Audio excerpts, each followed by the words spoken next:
Hello दोस्तों, आपका स्वागत है भूतिया मंजर चैनल पर, जहां आप सुनते हैं दिल दहला देने वाली खौफनाक भूतिया कहानी।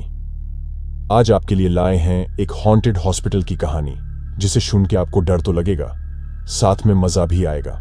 तो चलिए सुनते हैं आज की डरावनी भूतिया कहानी। दिल्ली की तीव्र गर्मी धूप में तप रहा था। हवा में उमस थी और धूल के कण सूरज की किरणों में नाच रहे थे।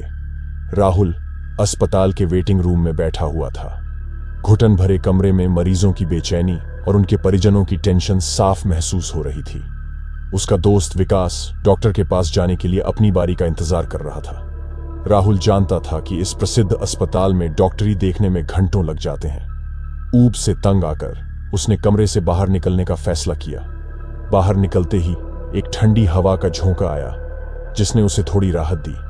अस्पताल के परिसर में घूमते हुए उसकी नजर पीछे अधूरी खड़ी इमारत पर पड़ी। इमारत विशाल और भव्य थी, लेकिन उस पर काम अधूरा लग रहा था। खिड़कियों पर टूटे हुए शीशे लगे थे और लोहे के मोटे सरियों का जंग खा चुका था। एक अजीब सी खामोशी उस इमारत को घेरे हुए थी। राहुल बचपन से ही जिज्ञासु स्वभाव का था। अधूरी इमारतों और सुनसान जगहों को देखने का उसे बचपन से ही शौक था। इमारत की खामोशी और उससे जुड़ी रहस्यमयी खबरें उसे अपनी ओर खींच रही थीं।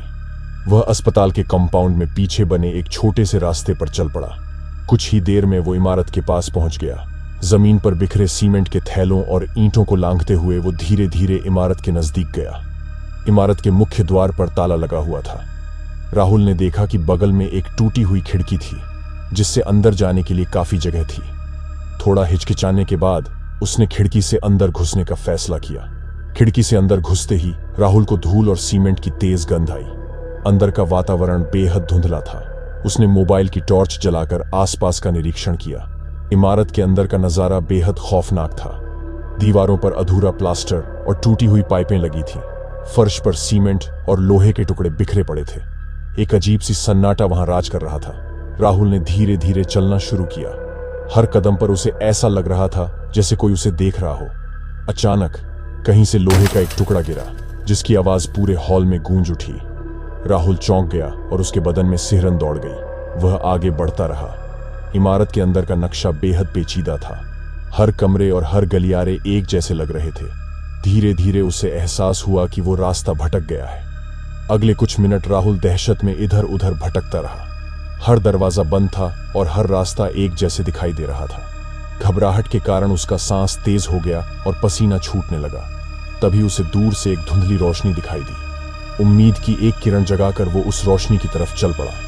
रोशनी धीरे धीरे तेज होती गई और उसने देखा कि एक कमरे का दरवाजा थोड़ा खुला हुआ है।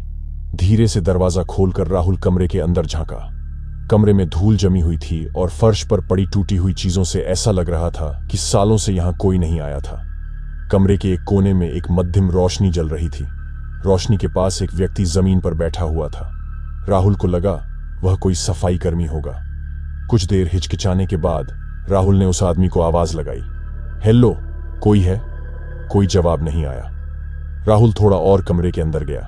करीब जाने पर उसने देखा कि वह आदमी फर्श की टाइलें साफ कर रहा था। उसकी पीठ राहुल की तरफ थी।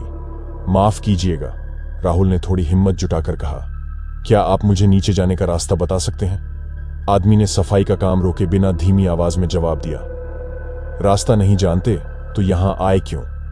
उस आदमी की आवाज बेहद भद्दी और कर्कश थी। राहुल को उसकी आवाज में एक अजीब सी खींचन महसूस हुई। मैं बस थोड़ा घूम रहा था, राहुल ने थोड़ा घबराते हुए कहा। मुझे नहीं पता था कि रास्ता भटक जाऊंगा। आदमी ने धीरे से सिर घुमाया। राहुल की सांस थम गई। उस आदमी का चेहरा उतना ही डरावना था जितनी उसकी आवाज। उसकी आंखें खाली थीं, मानो उनमें कोई जान ही न हो। कुछ देर घूरने के बाद वह आदमी फिर से टाइलें साफ करने में लग गया। राहुल सहम गया। उसे वहां से जल्द निकलने की तीव्र इच्छा हो रही थी। मैं नीचे कैसे जा सकता हूं? उसने कांपती आवाज में पूछा। आदमी ने बिना कोई जवाब दिए धीरे धीरे सिर उठाकर राहुल को घूरना शुरू कर दिया। उसकी खाली आंखों में एक अजीब सी चमक थी। राहुल को लगा वह आदमी उसकी जान ले लेगा। डर के मारे राहुल चीखने लगा और वहां से भाग निकला। वो गलियारों और कमरों से होकर भागा।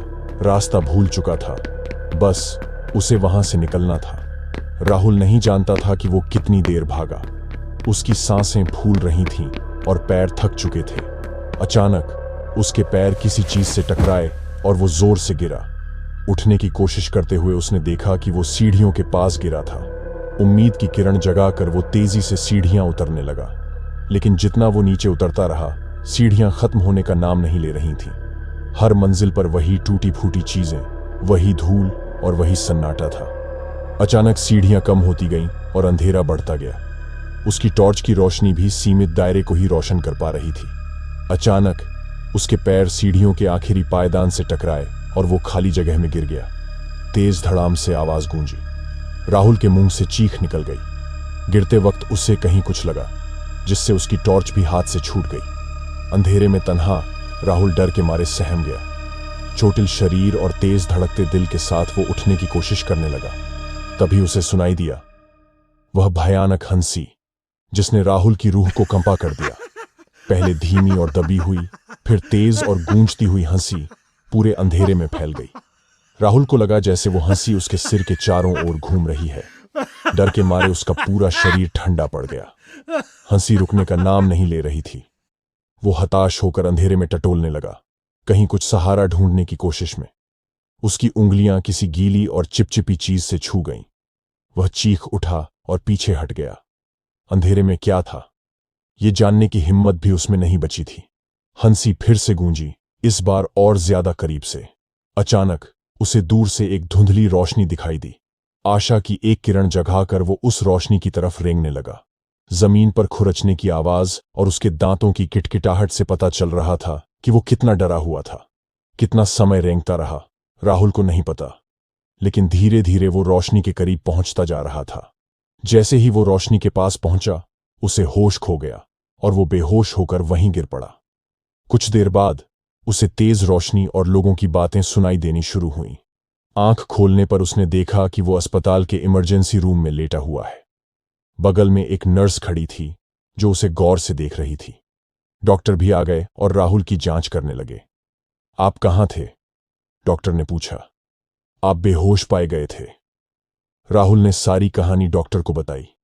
अस्पताल के पीछे वाली अधूरी इमारत, टाइलें साफ करने वाला अजीब आदमी, अंधेरा और भयानक हंसी, सब कुछ। डॉक्टर ने उसकी बातें गौर से सुनी, फिर बोले, वह इमारत कई सालों से अधूरी पड़ी है। कुछ साल पहले वहां काम करने वाले एक टाइल मिस्त्री की रहस्यमय तरीके से मौत हो गई थी। उसके बाद से कोई भी उस इमारत में जाने को तैयार नहीं है। राहुल की रूह कांप गई। डॉक्टर की बातों ने उसकी रातों की नींद उड़ा दी। वो समझ गया था कि उस अंधेरे में उसे क्या छू गया था और उस भयानक हंसी का रहस्य क्या था। वह अस्पताल से छुट्टी लेकर सीधे अपने घर चला गया। उस रात उसे नींद नहीं आई। उसकी आंखों के सामने बार बार वही अंधेरा, वही हंसी और वही खाली आंखों वाला आदमी घूम रहा था। उसे इस चीज से निकलने में कुछ समय लगा। तो दोस्तों, ये था आज का कहानी। कैसी लगी जरूर कमेंट में बताना, और नया है तो चैनल को सब्सक्राइब कर लेना।